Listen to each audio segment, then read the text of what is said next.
A little bit of a change of scenery. Today I'm shooting this video from my car right outside my house, and this is part 2 of the video series related to how to achieve your goals using journaling. So if you haven't watched part 1, I recommend that you stop this video, go back and watch the first part, and then come back and watch part 2, which is this one.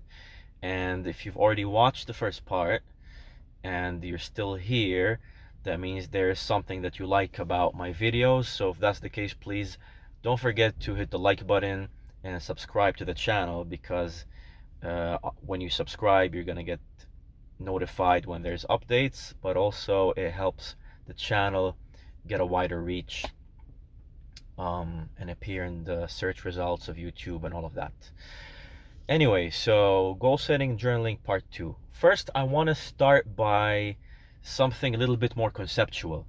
Okay, so basically, talking about goal setting in general, there's something that I believe to be true, and it guides my approach to achieving things in life and making my goals become reality. Okay, and this belief basically is, I really believe that anybody can achieve any goal that they want, as long as this goal is within the realms of human possibility, as long as this person has three things. First of all, number one, you have to believe that you can achieve that goal. And number two, you take actions to get to that goal, the right actions to get to that goal. And number three is consistency. So in other words, taking actions for long enough to get to that goal and giving it the time it needs and not giving up before you actually get there. So three things: belief, actions, and consistency, or time, in other words. With these three, I believe that you can get to any goal or make any reality you want to become true, and this has worked for me for my entire life since I started to adopt this belief. So this really applies to any kind of goal that you want, whether it's professional, relationship related, financial, spiritual, intellectual, physical, health related, whatever kind of goal it is. All right? Good.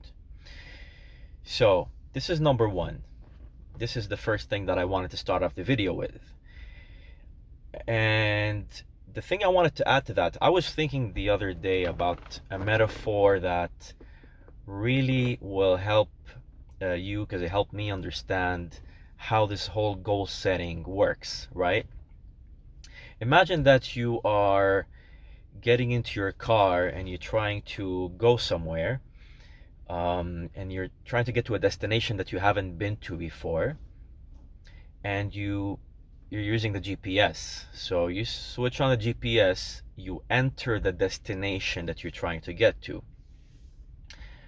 Entering that destination is basically the equivalent of writing down your goal. So now the GPS knows where you want to go. But if you sit there and do nothing, the GPS is not gonna take you to your destination. You gotta switch on the car and start driving. This is not a self-driving car, okay? So the driving part is the part of taking actions, okay? So what happens when you start driving?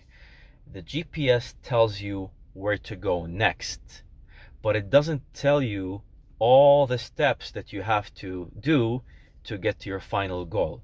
So you're driving, it tells you to turn right, you turn right, and then you keep driving, and then it tells you to turn left, you turn left, U-turn, whatever. How is this equivalent to the goal setting? Goal setting and actions process is, pretty straightforward.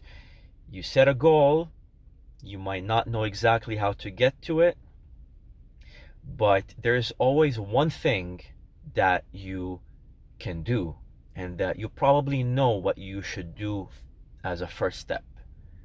Once you take that first step and you move, the second step after that becomes more clear, which might have been not so clear at first.